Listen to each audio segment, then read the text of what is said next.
धन्यवाद प्रफुल्लभाई. यानंतर मी खासदार सुनील तटकरे साहेब यांना विनंती करतो की त्यांनी आपल्या सर्वांना मार्गदर्शन करावं.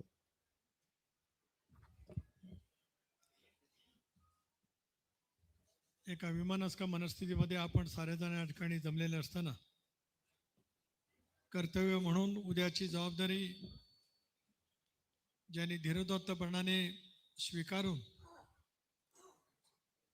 महाराष्ट्रामध्ये एक वेगळा आत्मविश्वास निर्माण केला आहे अशा राष्ट्रवादी काँग्रेस पक्षाच्या उपमुख्यमंत्री प्रफुल्लभाईंनी नुकतीच त्यांची राष्ट्रवादी काँग्रेस पक्षाच्या राष्ट्रीय अध्यक्षपदी निवडणुकीच्या माध्यमातून प्रस्ताव या ठिकाणी जो ठेवलेला आहे ते आपल्या राष्ट्रीय अध्यक्ष उपमुख्यमंत्री आदरणीय सुनेत्राबाईंनी, आदरणीय प्रफुल्लभाई, भुजबळ साहेब, मुश्रीफ साहेब, दिलीप वळसे पाटील साहेब, IP त्रिवेदी, धनंजय मुंडे, अण्णा बनसोडे, जय पवार, नरहरी झिरवाळ, मकरंद आबा, व्यासपीठावर उपस्थित असलेले राष्ट्रीय स्तरावरील सर्व सन्माननीय पदाधिकारी, विधिमंडळातील आमचे सर्व सन्माननीय सदस्य भगिनी, राज्यांतील माजी खासदार, राज्य पातळीवरील पदाधिकारी, जिल्ह्याचे अध्यक्ष, नॅशनल डेलिगेट्स आणि माझ्या सर्वच राष्ट्रवादी काँग्रेस पक्षाच्या सहकारी बंधू भगिनी आणि मित्रांनो, दादांच्या अनुपस्थितीमध्ये आज राष्ट्रीय अधिवेशन पार पाडण्याची नियतीने दुर्दैवी वेळ आपल्या सर्वांच्या वरती या ठिकाणी आणलेली आहे. 21व्या शतकातला केवळ राज्यांतील नव्हेच तर देशांतील वलयांकित नेतृत्व म्हणून दादांच्याकडे राज्यांनी पाहिलं आणि देशांनी सुद्धा पाहिलं. गेल्या 40 वर्षाच्या माझ्या राजकीय जीवनातील 35 वर्ष दादांच्या सहवासामध्ये काम करण्याची संधी माझ्यासारख्या कार्यकर्त्याला मिळाली. त्याच्यामुळे बारामतीच्या परिसरामध्ये सहकार चळवळीमधलं नेतृत्व असेल, 91च्या आसपास देशाच्या संसदेमधलं त्यांचं नेतृत्व असेल, राज्याच्या मंत्रिमंडळामध्ये ऊर्जा फलोत्पादन खात्याचं राज्यमंत्री म्हणून असेल, राज्य सहकारी बँकेचे अध्यक्ष म्हणून असेल, राष्ट्रवादी काँग्रेस पक्षाचे आमदार म्हणून असेल, किंवा 99 सालामध्ये केवळ कृष्णा खोरे आणि कोकण या 2 महामंडळाच्या पुरता सीमित मंत्रिमंडळातील त्यांचं स्थान असेल. त्याच्यानंतरच्या कालावधीमध्ये राष्ट्रवादी काँग्रेस पक्षाच्या उभारणीमध्ये दादांचं योगदान प्रचंड प्रमाणावरती त्या ठिकाणी राहील. चांद्यापासून बांद्यापर्यंत फिरत सर्वसामान्य माणसाच्या मनामध्ये असलेल्या भावनांचा योग्य पद्धतीने विचार करत त्यांनी महाराष्ट्रामध्ये राष्ट्रवादी काँग्रेस पक्ष प्रचंड प्रमाणावरती विस्तारला. 99 सालामध्ये 54-56 वरतीच आपण 57 वरती मर्यादित राहिलो होतो. पण प्रफुल्लभाई, एका गोष्टीचा अभिमान आहे, भुजबळ साहेब आपण या साऱ्या गोष्टीचे साक्षीदार आहोत. आपण सर्वजण त्याच्यामध्ये परिश्रमपूर्वक होतो. 2004 सालामध्ये क्रमांक 1चा पक्ष म्हणजे 73 जागांच्या वरती विधानसभेमध्ये निर्वाचित राष्ट्रवादी काँग्रेस पक्ष झाला. त्याच्या सर्वाधिक योगदान स्वर्गीय दादांचं होतं. त्याचा नम्रपणाने उल्लेख या निमित्ताने मी करू इच्छितो. राजकारणामध्ये वाटचाल होत असतानाच अनेक गोष्टी घडत असतात. 2009 सालामध्ये सुद्धा ज्यावेळेला विधिमंडळ पक्षाची बैठक होण्याच्या पूर्वी माझ्या मेघदूत बंगल्यावरती आमदारांची बैठक झाली. दादांना उपमुख्यमंत्री करावं अशा पैसा निर्णय त्यावेळेला काही आमदारांच्या भावना व्यक्त झाल्या. होऊ शकलं नसेल कदाचित. 2004 मध्ये जर का सर्वाधिक जागा जिंकणारा पक्ष त्याचा मुख्यमंत्री म्हणून निर्णय त्या कालावधीमध्ये घेतला असता तर परवा देवेंद्रजी म्हटल्याप्रमाणे महाराष्ट्राने सर्वोत्तम मुख्यमंत्री दादांच्या रूपाने अनुभवलेला असता. याच्यापासून दुर्दैवाने तुम्ही आणि महाराष्ट्रातली 13 कोटी जनता त्या ठिकाणी मुकलेली आहे. हे निर्वादपणाने आज एक ठिकाणी व्यथित अंतःकरणाने भावना व्यक्त करत असताना काही वेगळं काय वाटण्याचं काही कारण असू शकत. त्याच्यानंतरच्या कालावधीमध्ये आपण पाहिलं की अनेक घडामोडी होत गेल्या. एखादा नेतृत्व ज्या वेळेला ताकदवान होतं, शक्तिमान होतं, त्यांचा धाक दरारा नव्हेच जनमानसामध्ये त्यांची पकड चांद्यापासून बांद्यापर्यंत निर्माण होते. स्वाभाविकपणाने टीका टिप्पणीला त्यावेळेला मोठ्या प्रमाणावरती धार त्या कालावधीमध्ये येत गेली. प्रचंड प्रमाणावर ते मनस्ताप दादांना त्या कालावधीमध्ये झाला. वहिनी तुमचे एक सहकारी म्हणून, दादांचा सहकारी म्हणून मी ऋण व्यक्त करतो आहे की 12 पासून ते आजवरच्या कालावधीमध्ये दादांच्या वरती इतक्या प्रचंड प्रमाणावरती आरोप आणि प्रत्यारोप होत असताना जी सावली सारखी साथ आपण त्यांच्या पाठीमागे दिलीत, म्हणून त्यांचा उत्तराधिकारी होण्याचा मान आणि सन्मान किंवा अधिकार केवळ आपलाच होता, हे सुद्धा या ठिकाणी आवर्जून त्यांनी ते सांगायचं. मला आठवतो दिवस 25 सप्टेंबर 2012 सकाळी 7 वाजता दादांनी मला बोलवलं. त्या दिवशी मी आर पाटील आणि मी रायगडच्या पोलीस अधीक्षकाच्या कार्यालयाचं भूमिपूजन करण्यासाठी जाणार होतो. मला 7:30 वाजता सांगितलं की सुनीलजी, कधी सुनील बोलायचे, कधी सुनीलजी बोलायचे, कधी तटकरेजी बोलायचे. त्यांच्या मनामध्ये ज्या ज्या वेळ तसं त्यांचा स्वभाव मोकेपणाचा वेगळा होता. मी म्हणाले मी आज राजीनामा देणार आहे, उपमुख्यमंत्री म्हणून मी राजीनामा देणार आहे. मी माझ्या आईशी किंवा माझ्या पत्नीशी बोललो नाही, फक्त तुमच्याशी बोलतोय. मी दादांना सांगितलं, मी वयाने जरी 4 वर्ष मोठा असलो तरी आपल्या पायाला हात सांगतोय की आपण हा जो राजीनाम्याचा निर्णय घेतात हा साहेबांच्या कानावरती आपण घालावा. नंतर मी अलिबागला गेलो, परत आलो. त्याच्यानंतर दादांची पत्रकार परिषद झाली. दादाने उपमुख्यमंत्री होता राजीनामा दिला. भुजबळ साहेबांसहित पक्षाचे सर्व मंत्री देवगिरी बंगल्यावरती त्यावेळेला आले होते. का दादा तुम्ही राजीनामा दिलात असा प्रश्न महाराष्ट्रातल्या सर्व त्यावेळेला राष्ट्रवादी काँग्रेस पक्षाच्या मंत्र्यांनी विचारला, महाराष्ट्रातल्या आमदारांनी विचारला. सर्वांच्या मनामध्ये हळहळ निर्माण झालेली होती. परंतु तो राजीनामा त्यांनी त्या कालावधीमध्ये दिला. अनेक गोष्टी घडामोडी घडल्या. त्याच्यानंतर एक त्यांचा सहकारी म्हणून संबंध महाराष्ट्राच्या सिंचनाच्या इतिहासातली श्वेतपत्रिका काढण्याची जबाबदारी माझ्यावरती आली. 24 तास रात्रीचा दिवस करत ही श्वेतपत्रिका खंड 1 खंड 2 मध्ये तयार केली. आज दिलीपराव तुम्ही असतील, भुजबळ साहेब असतील, मुश्रीफ साहेब असतील, सगळेजण तुम्ही ज्येष्ठ आहात. तुम्हाला सर्वांनाच या राज्याचा इतिहास पूर्णपणे माहिती आहे. राज्याच्या इतिहासातलं एक डॉक्युमेंट त्या कालावधीमध्ये आपण जे तयार केलं खंड 1 आणि 2च्या माध्यमातून, त्यामुळे सिंचनाचा सगळा इतिहास, राज्याच्या स्थापनेच्या नंतरचा इतिहास आज महाराष्ट्रामध्ये त्या ठिकाणी उपलब्ध आहे. जिथे समिती नेमली गेली, त्याचा अहवाल सादर करण्याचा ज्यावेळेला वेळ आली त्याला मी लोकसभेची निवडणूक हारलेलो होतो. मी राजीनामा देण्याची भावना व्यक्त केली. दादांनी सांगितलं की एटीआर आपण सभागृहात मांडला पाहिजे. एटीआर मांडला गेला, एटीआरची स्वीकृती त्या ठिकाणी झाली. पण माझ्या मनामध्ये एक शल्य राहिलं. प्रफुल्लभाई, ज्या वेळेला स्वर्गीय चव्हाण साहेबांच्या जन्मशताब्दीच्या सोहळ्याच्या निमित्ताने त्याच्या अगोदर सभागृहामध्ये इतका खर्च झाल्याच्या नंतर 1 सिंचन मांडलं गेलं अशी भावना गणपतराव देशमुखांनी व्यक्त केली, एकनाथ खडसेजींनी व्यक्त केली. त्याचं पूर्णपणाचं खंडन सुनील तटकरेंनी जलसंपदा खात्याचा मंत्री म्हणून सभागृहामध्ये केलं होतं. तरी सुद्धा जे मी म्हणतो, आजही म्हणतोय, पृथ्वीराज चव्हाण नावाचे मुख्यमंत्री महाराष्ट्रामध्ये लाभले आणि त्यावेळेला चव्हाण साहेबांच्या जन्मशताब्दीच्या सुरुवातीच्या वेळेला त्यांनी या गोष्टीचा मुख्यमंत्री म्हणून ज्याला उल्लेख केला, त्याच्यानंतर ते सगळं पुढे घडत गेलं. माझ्या सांगण्याचा मतितार्थ एवढाच आहे. एक खंत दादांच्या आयुष्यभरामध्ये मनामध्ये सतत राहिली. आज मला हे भोकेपणाने बोलणं माझं मी कर्तव्य समजतोय. राज्यात आपलं सरकार, दादा उपमुख्यमंत्री, दादा सुनील तटकरे आणि छगन भुजबळ यांच्या ACBची खुली चौकशी करण्याचा आदेश त्या कालावधीमध्ये दिला गेला. हे शल्य, हे दुःख, हे वेदना दादा आयुष्यभरामध्ये कधी विसरू शकत नाही. आज ह्या गोष्टीचा उल्लेख मी एवढ्यासाठी करतोय, राजकीय वाटचाल एका दिवसात होत नाही. देशाच्या पातळीवरचं नेतृत्व एका दिवसामध्ये घडत नाही. अनेक वेळेला सहजगत्या काही गोष्टी मिळत असतात, पण या सगळ्या गोष्टी मिळवत असतानाच काय पद्धतीने खडतर प्रवास त्यांच्या आयुष्यामधला झाला, कशा पद्धतीने अनेक गोष्टींना त्यांना सामोरं जावं लागलं, हे उभ्या महाराष्ट्राने त्या कालावधीमध्ये पाहिलं.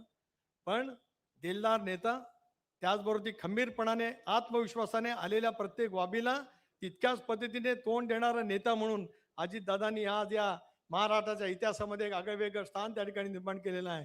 14 ते 19 कालखंड, ज्या कालावधीमध्ये आपण विरोधी पक्षाच्या बाकावर बसलो होतो, धनंजय मुंडे त्याला विरोधी पक्ष नेते होते, त्यावेळेला कसं रात्री कुठे काय करत या सगळ्या चौकशीला कायदेशीरदृष्ट्या आपल्याला सामोरं जावं लागलं. भुजबळ साहेबांसारख्या लोकत्व नेतृत्वाला सुद्धा दुर्दैवाने त्या कालावधीमध्ये कशा पद्धतीने सामोरं जावं लागलं, उभा महाराष्ट्राने त्या ठिकाणी पाहिलेलं. काय मी या साऱ्या या ठिकाणी प्रकर्षाने सांगतोय, अलीकडच्या कालावधीमध्ये वेगवेगळ्या पद्धतीचं बोलण्याचा प्रयत्न त्या ठिकाणी होता. 14 सालामध्ये निकाल लागले त्यावेळेला आम्ही सगळेजण होतो. भुजबळ साहेब होते, मी होतो, दादा होते, प्रफुल्लभाई होते. आदरणीय साहेबांनीच आम्हाला सूचित केलं की त्यावेळेला भारतीय जनता पक्षाला पण बाहेरून पाठिंबा द्यावा. आपण त्यावेळेला घोषणा केली. त्यानंतरच्या कालावधीमध्ये सरकारमध्ये येण्याच्या प्रक्रिया अनेक वेळेला घडत गेल्या, पण त्याच्यामध्ये दुर्दैवाने त्यावेळेला ते होऊ शकलं नाही. 19 मध्ये सुद्धा काय झालं ते आपण सर्वांनी मिळून पाहिलं. 22 मध्ये सुद्धा काय झालं ते सर्वांनी पाहिलं. पण 23 मध्ये एका निर्णायक क्षणामध्ये ज्या वेळेला दादांना असं वाटलं, एकटेपणा वाटला, त्यांना असं वाटलं की मी एकाकी आहे, त्यावेळेला कोण होतं? दादा होते, प्रफुल्लभाई होते, भुजबळ साहेब होते, सुनील तटकरे होता, हसन मुश्रीफ होते, रामराजे नाईक निंबाळकर होते, दिलीप वळसे पाटील होते, धनंजय मुंडे होते. दादाने एक भावना त्या कालावधीमध्ये व्यक्त केली होती की या गोष्टीसाठी एका निर्णयास्पद मी जातो येणार आहे, आपण साथ देणार नसाल तर मी निर्णय एकटा घेईन. आम्ही सर्वांनी सांगितलं, दादा तुम्ही आमचे नेते आहात, आजही आहात, कालही होतात आणि उद्याच्या भविष्यामध्ये सुद्धा आहात. महाराष्ट्र घडवण्याची क्षमता कोणामध्ये आहे ते तुमच्याकडे आहे, म्हणून तुम्ही जो निर्णय घ्याल त्या निर्णयाच्या सोबत आम्ही असू, हे त्यावेळेला दादांना आम्ही सांगितलं. आणि त्याच्यानंतरच 3 जुलैला त्यावेळेला तो निर्णय राज्याच्या सरकारमध्ये आपण जाण्याचा निर्णय झाला, इंडियामध्ये जाण्याचा निर्णय झाला. शिवशाहू फुले आंबेडकरांची सामाजिक समता, धर्मनिरपेक्ष विचार, ज्या राजकीय विचार सिद्धांतावरती वर्षानुवर्ष आम्ही सर्वांनी मिळून वाटचाल केली, त्याच्यावरतीच त्या सिद्धांतावरती आधारित राहत एनडीएमध्ये सहभागी होण्याचा निर्णय आपण घेतला. आठवा पण आपल्यापैकी सर्वांनी 5 जुलैला आपलं राष्ट्रीय अधिवेशन झालं एमईटी मध्ये, भुजबळ साहेबांच्या त्या महाविद्यालयामध्ये. त्यावेळेचं दादांचं भाषण आपण ऐका. 1 तास 1.5 तास दादांनी भाषण केलं. दादांच्या आयुष्यभरातल्या वेदना त्यांनी त्या ठिकाणी सांगितल्या. आणि दादांनी भाषण करत असताना परवा पार्थ आणि जय तुम्ही अतिशय उत्कृष्ट चित्रपट तयार केलीत.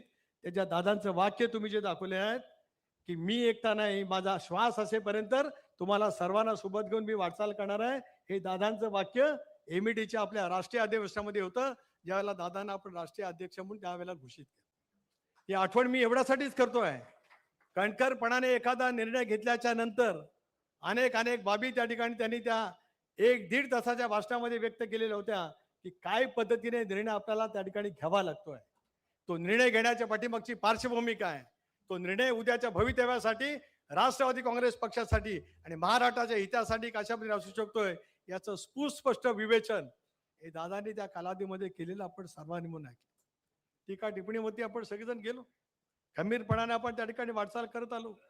अल्पसंख्याक समाजासाठी सर्वाधिक योजना दादांनी त्या कालावधीमध्ये निश्चितपणे दिल्या, याच युतीच्या महायुतीच्या सरकारच्या माध्यमातून. लाडकी बहीण योजना हे नंतरचं दायित्व त्या कालावधीमध्ये होतं. लोकसभेच्या निवडणुकीमध्ये दुर्दैवाने आपल्याला पराजय पत्करावा लागल्याच्या नंतर एक वेगळी स्थिती राज्याच्या राजकारणामध्ये निर्माण झाली. सांगण्यात आलं की आता अजितदादांचं महाराष्ट्रामध्ये काही चालणार नाही. एक मी वाक्य त्यावेळेला बोललो होतो सुरुवातीला की आता महाराष्ट्रामध्ये अजित पर्व सुरू होत आहे. अनेकांनी माझ्यावरती टीका टिप्पणी केली. अजित पर्व याचा अर्थ आपण सर्वजण समजून घेऊ शकता, असे समजून घेऊ शकता, आणि मी बोलल्याच्या नंतर कोणाला काय वाटलं असेल त्याचाही अर्थ पण त्यावेळेला समजून घेऊ शकता. अजित पर्व शब्द समोर ठेवत आपण महाराष्ट्राच्या राजकारणामध्ये आपण सर्वांनी म्हणून साथ दिली, त्या ठिकाणी दिलीत, आणि त्याच्यातून आपण एक योग्य पद्धतीची वाटचाल करण्याचा प्रामाणिकपणाचा प्रयत्न त्या कालावधीमध्ये केला. लोकसभेच्या निवडणुकीमध्ये बहिणी आपल्याला पराजय पत्करावा लागला. दादांसारखा दिलदार नेता एका बाजूला पराजय झाला, तरी संध्याकाळी 5 वाजता मला फोन करून सांगितलं की उद्या एनडीएची बैठक आहे, तुला आणि प्रफुल्लभाईला तिथं जायचं आहे.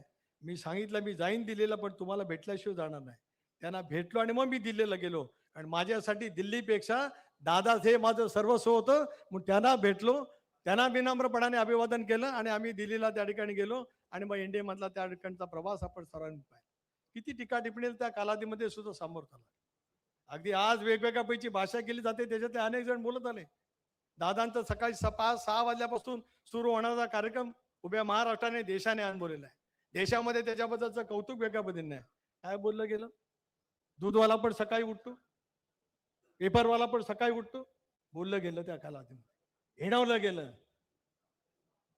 माझ्यासारख्याने सांगितलं दूधवाला पण उठतो, पण दूधवाला लोकांची सेवा करण्यासाठी उठतो. पेपरवाला पण येतो, तो सुद्धा लोकांची सेवा करण्यासाठी येतो. दादा एक असं निखळ व्यक्तिमत्व आहे, ते सुद्धा या सेवा पद्धतीने सेवाचं व्रत ठेवून काम करणारं ते व्यक्तिमत्व आहे. कोण बोललं काय बोललं सर्वांना माहिती आहे.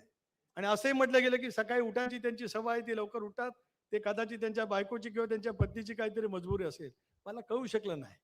जनसन्मान यात्रेच्या निमित्ताने आम्ही सगळेजण राज्याच्या कानाकोपऱ्यामध्ये फिरलो. मी असा एक अध्यक्ष निघालो की दादाने पूर्ण वेळ बोललं पाहिजे म्हणून मी कधी भाषण केलं नाही. जनसन्मान यात्रेमध्ये बघा एकही भाषण केलं नाही. माझी इच्छा होती की बारामतीला मी भाषण करावं. वहिनींना पण वाटत होतं, पार्थला जयला वाटत होतं, पण आम्ही बारामतीमधून दादांची निघालेली अभूतपूर्व मिरवणूक, वहिनी जनसन्मान यात्रेच्या निमित्ताने दादांची निघालेली बारामतीमधली मिरवणूक, म्हणजे त्यांनी 2 गाड्या बदलल्या, त्या 2 गाडीच्या काचा लोकांच्याकडनं फुटल्या. इतकं दादांच्या मिरवणुकीमध्ये स्वागत त्या झालं होतं. त्यावेळेला विधानसभेच्या निवडणुकीच्या पूर्व संध्येची बाब सांगतोय. एक निखळपणाने काम करणारे नेतृत्व बारामतीकरांनी स्वीकारलंच. राज्यभरामध्ये त्यांना प्रतिसाद मिळालाच, आणि म्हणून 59 पैकी 41 जागांच्या वरती निर्वाचित होण्यामध्ये आपल्या सर्वांना यश मिळालं. आपल्या यशापेक्षा दादांची दुर्दम्य राजकीय इच्छाशक्ती, प्रचंड क्षमता, लोकांच्या पर्यंत संवाद करण्याची त्यांची एक हातोटी, याच्यातून चांद्यापासून मांद्यापर्यंत आपल्याला यश मिळालं. विदर्भामध्ये आम्ही किती जागा लढलो? 7 जागा, 6 जागांच्या वरती यश मिळालं. म्हणजे 90% पेक्षा जास्त यश विदर्भामध्ये मिळवलं.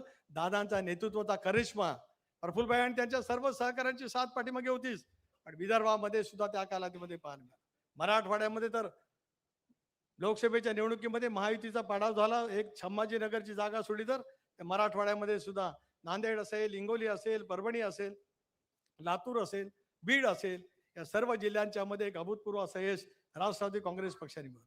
नाशिकने तर स्वर्गीय चव्हाण साहेबांना जशी साथ दिली, आदरणीय पवार साहेबांना जशी साथ दिली, तशी नाशिककरांनी सुद्धा 100% यश दादांच्या पदरामध्ये टाकलं. आणि नाशिक सारखा जिल्हा, जो आज या देशातील औद्योगिक आणि कृषी क्षेत्राचा अग्रगण्य जिल्हा आहे, त्या जिल्ह्यातल्या सर्वसामान्य जनतेने दादांच्या नेतृत्वावरती शिक्कामोर्तब करत अशा वेळीचं एक अभूतपूर्व यश त्या ठिकाणी मिळवलं. त्याच्यामुळेच गेल्या 1.25 वर्षाची आपली सगळी वाटचाल दादांच्या नेतृत्वाखाली अतिशय उत्तम पद्धतीने झालेली आपल्याला पाहायला मिळाली.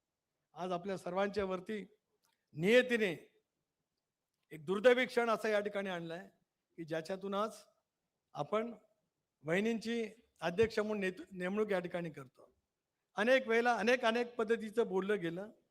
ज्या वेळेला दादांचं सुद्धा बारामती मधलं एक भाषण असेल, आपल्यापैकी अनेकांनी पाहिलं असेल, अनेकांना आठवत सुद्धा असेल. मला जरी एकटं टाकलं असेल तर मी एकटा नाही, तर बारामतीकर माझ्या मागे आहेत. हे दादांचं बारामती मधलं भाषण जय आपल्या सर्वांनी आणि बारामतीकरांनी महाराष्ट्राने त्या ठिकाणी पाहिलं. अशा त्या कठीण कालावधीमध्ये दादांना स्वतःला एकाकी असं वाटण्यासारखं परिस्थिती निर्माण केली गेली. त्याला आम्ही सगळेजण जे दादांच्या पाठीमागे उभं राहत NDA मध्ये निर्णय घेण्याच्या बाबतीमध्ये पुढाकार घेतला होता, ते त्यांच्या पाठीमागे उभं राहणं आमचं कर्तव्य होतं. माझ्या निष्ठा तर दादांच्या चरणी होते, या सर्वांची साथ होती. म्हणून मला विचाराल तर राजधर्म आणि धर्मशास्त्र याचं पालन करण्याचं काम आम्ही प्रामाणिकपणाने केलं. धर्मशास्त्र आणि राजधर्म काय सांगतोय की एखादी व्यक्ती गेल्याच्या नंतर 40 वर्षाची सावलीसारखी साथ देणाऱ्या वहिनींच्या पाठीमागे उभं राहणं हा आम्हाला राजधर्म आणि धर्मशास्त्र समजत होतं.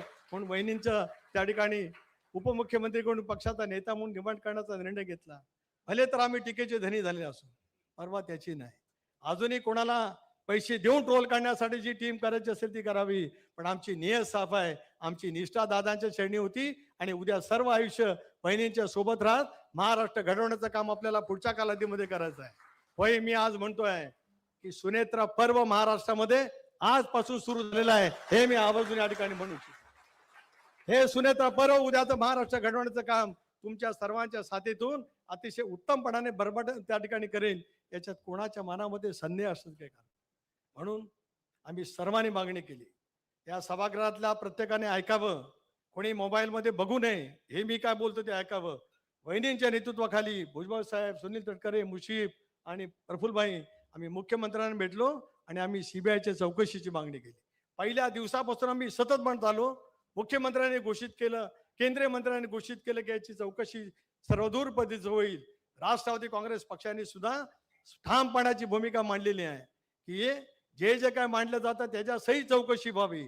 जगातल्या तपास यंत्रणा सुद्धा नेमल्या जाव्यात आणि याच्यातील सत्य हे केवळ कोणा एका दोघांसाठी नाही, महाराष्ट्रातल्या 13 कोटी जनतेबरोबरच देशातल्या 130 कोटी जनतेला सुद्धा माहिती पाहिजे आहे की अजितदादांसारखा 21व्या शतकातला सर्वाधिक कर्तृत्ववान जो नेता, जो महाराष्ट्राच्या बाहेर ज्यांनी स्वतंत्र आपली स्वतःची ओळख अजित पवार म्हणून केली, त्यांच्या या दुर्दैवी निधनाची साधन माहिती चौकशीच्या माध्यमातून देशासमोर आली पाहिजे.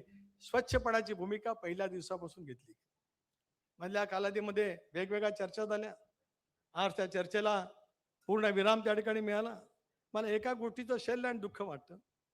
काही माणसं सांगतात दादा कोणाला तरी भेटायला 13-14 वेळा गेली आणि लोणांच्या समोरचा CCTV तपासा. खाजगी गाडीने गेले का सरकारी गाडीने गेले? अरे दादांचा CCTV तपासा असं म्हणणारे तुम्ही आता कुठल्या स्तरावरती जातात? तुम्ही कुठल्याही स्तरावरती तरी गेलात तरी या राज्यातली जनता वहिनींच्या पाठीमागे ठामपणाने उभी राहून उद्याचं मार्गक्रमण यशस्वीपणाने करेल. पण बोलत असताना भान राखलं पाहिजे. बोलत असताना आपण काय बोलतो त्याचा दुसरा अर्थ काय होतोय हे आपल्याला कळलं पाहिजे.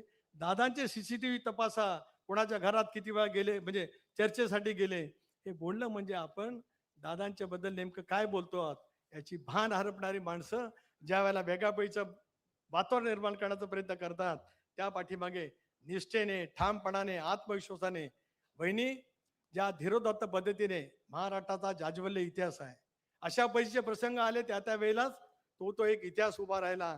त्याच इतिहास आज या 21व्या शतकात तुमच्या रूपाने महाराष्ट्राचा इतिहास लिहिला जाईल. त्याला दादांचं कर्तृत्व लिहिलं जाईलच, पण त्यांच्या या दुर्दैवी अकाली निधनाच्या नंतर ज्या धीरोदात्त पद्धतीने, ज्या संयमाने आपण परिवारासाठी नव्हेच तर राष्ट्रवादी काँग्रेस पक्षाचा परिवार म्हणजे दादा आणि महाराष्ट्रातील जनता यांच्यासाठीच आपण सावरून आमच्या सोबत या ठिकाणी कामाला उभा राहिलात, हे या महाराष्ट्राच्या इतिहासात त्याची नोंद निश्चितपणे राहील.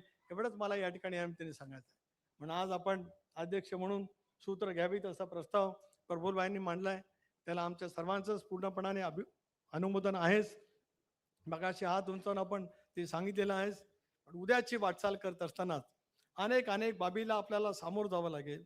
असे क्षण आयुष्यभरामध्ये अनेक दादांच्या आले, पण धीरोदात्त पद्धतीने, आत्मविश्वासाने, कणखरपणाने, दुर्दैवी इच्छाशक्तीने त्यांनी त्या अनेक गोष्टीवरती मात करण्याचा प्रयत्न केला.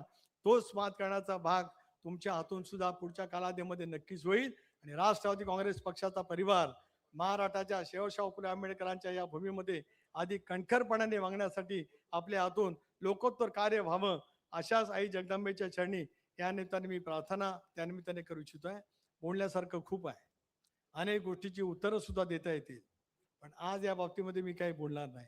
पण याचा अर्थ मला प्रफुल्लभाईंना, भुजबळ साहेबांना, मुश्रीफांना, धनंजय मुंडेंना, दिलीप वळसेंना आम्हाला काहीच कळत नाही असं जर काय कोण म्हणत असेल तर कोणाचा तरी तो भ्रम आहे. 41 आमदार, दादा गेल्याच्या नंतर 40च्या 40 आमदार एका मुखाने म्हणाले. विधान परिषदेचे सदस्य म्हणाले की वहिनींनी नेतृत्व करावं. विधिमंडळ पक्षातल्या प्रत्येक आमदारांच्या मनातल्या भावना ज्या निष्ठा दादाच्या चरणी होत्या, तोच विश्वास आपल्या पाठीमागे तितक्याच ठामपणाने उभं करण्याचं काम विधिमंडळ राष्ट्रवादी काँग्रेस पक्षही करत आहे. पक्षाची संघटना करील आणि राज्यभरामध्ये असलेले पक्षाचे सर्वसामान्य कार्यकर्ता त्याच ताकदीने, त्या हिरिरीने आपल्या सोबत उद्याची वाटचाल करण्यासाठी त्या ठिकाणी निश्चितपणाने असतील. एवढंच या ठिकाणी या निमित्ताने सांगतोय. असे क्षण आज आपल्या सर्वांच्या वरती येत आहे, पण या क्षणाच्या मधून सुद्धा उद्याच्या भवितव्यासाठी काहीतरी काम करावं लागतंय.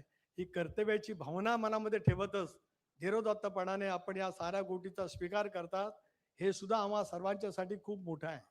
आपण मुख्यमंत्रीपद स्वीकारलं, पक्षाचं राष्ट्रीय स्तरावरचं नेतृत्व आपण स्वीकारलं. आज आम्हाला सुद्धा एक तऱ्हेचा आधार त्या ठिकाणी त्यानिमित्ताने मिळाला. पक्षाच्या तळागाळातल्या कार्यकर्त्यांना सुद्धा आधार मिळाला. विमानक्ष मनस्थितीमध्ये असलेल्या प्रत्येकाला सुद्धा त्याच पद्धतीने वाटचाल करण्याची उद्याची एक तऱ्हेचा आशेचा किरण आपल्या रूपाने त्या ठिकाणी मिळतोय. हे सुद्धा या संबंध कालखंडामध्ये अत्यंत एका वेगळ्या वातावरणामध्ये आज आपण सगळेजण जमलेलो आहोत, तरी सुद्धा आपल्याला ते त्या पद्धतीने वाटचाल करायची आहे. आणि म्हणूनच आपण पक्षाचं नेतृत्व देशपातळीवरती करावं. देशामध्ये सुद्धा दादांची प्रतिमा काय होती ते सुद्धा आपण अनुभवलेलंच आहे.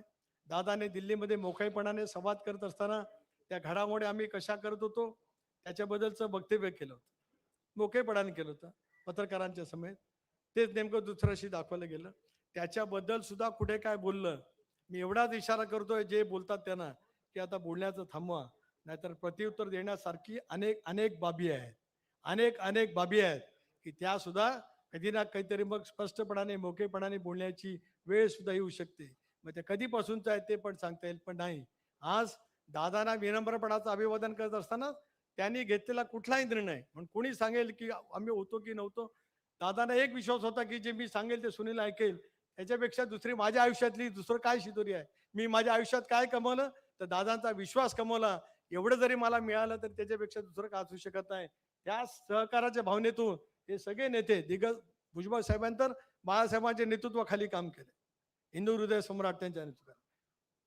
प्रफुल्लबाईंनी तर दिल्ली स्तरावरती आदरणीय साहेब आणि त्या कालावधीमध्ये राजीव गांधी होते, त्यांच्या सहित काम त्या ठिकाणी केलेलं आहे. इथे दिलीप वळसे पाटील तर पवार साहेबांचे स्वीय सहाय्यक म्हणून त्यांनी त्यांच्या आयुष्यातल्या कामाची सुरुवात केली. मुश्रीफ साहेब त्यावेळेला पवार साहेब असतील, मंडलिक साहेब असतील, यांच्या नेतृत्वाखाली काम केलं, धनंजय असतील. पण सगळेजण आज कदाचित हे का आणि हे कशामुळे आहेत, तर ही आयुष्यभराची सावलीसारखी असलेली साथ, त्याच्यामुळे निर्णय प्रक्रियेमध्ये जे असतात ते दिसतात. त्याच्यामुळे टीका टिप्पणी कदाचित होत असेल, पण त्या टीका टिप्पणीपेक्षा अजितदादांचे शिलेदार विश्वासू कार्यकर्ते म्हणून आम्हाला काम करता येत आहे. हीच आयुष्यभराची वाटचाल घेऊन पुढच्या कालावधीमध्ये आपण सगळेजण मिळून काम करूया. पक्ष आणि पक्षाची शिस्त ठेवतच आपल्याला काम त्या ठिकाणी करावं लागणार आहे. ज्यावेळेला वहिनींना राष्ट्रीय अध्यक्षपदाची जबाबदारी घ्या अशी विनंती करतो, त्या विनंती मान्य करतात. त्याला माझ्या सहित आपल्या प्रत्येक कार्यकर्त्याची जबाबदारी राहते की शिस्तीचं पालन करत, जी शिस्त आयुष्यभरामध्ये दादानी जतन केली, जोपासली, कार्यकर्त्याला शिकवली, स्वतः सुद्धा त्या शिस्तीचं पालन करत आले, ती पक्षाची शिस्त ती अबाधित ठेवून आपण काम करण्याचा प्रयत्न केला तर पुन्हा एकदा 2004चे दिवस या पक्षाला ताई बहिणींच्या नेतृत्वाखाली आणण्यामध्ये आपण निश्चितपणाने त्या ठिकाणी यशस्वी होऊ. मागच्या नगरपालिकेच्या निवडणुका असतील, महापालिकेच्या असतील आणि अलीकडच्या जिल्हा परिषदेच्या निवडणुका असतील, राष्ट्रवादी काँग्रेस पक्षाने दुसरा क्रमांकाचं स्थान राज्यामध्ये जे मिळवलेलं आहे, बहिणींच्या नेतृत्वाखाली सुद्धा ते स्थान आढळ पद्धतीने टिकवण्याची जबाबदारी आपण सर्वांनी मिळून आजपासून पुन्हा एकदा स्वीकारली पाहिजे. एवढीच कळकळीची विनंती आपल्या सर्वांना करतो. आपण आलात त्याच्याबद्दल आपले आभारी मानतो आणि बहिणींच्या प्रती अत्यंत विनम्रपणाने आदर या ठिकाणी व्यक्त करतो. आणि उद्याच्या भवितव्याची आमची वाटचाल दादांप्रमाणेच त्याच खणखरपणाने आपल्या नेतृत्वाखाली आपण सर्वजण करूया, एवढंच या प्रसंगी या ठिकाणी सांगतो. आणि राष्ट्रीय अध्यक्षपदासाठी प्रफुल्लबाईंनी मांडलेल्या प्रस्तावाला प्रदेश राष्ट्रवादी काँग्रेस पक्षाचा अध्यक्ष म्हणून आणि राष्ट्रीय सरचिटणीस क्रमांक 1 म्हणून या ठिकाणी अनुमोदन देतो आणि थांबतो. जय हिंद, जय महाराष्ट्र, जय राष्ट्र.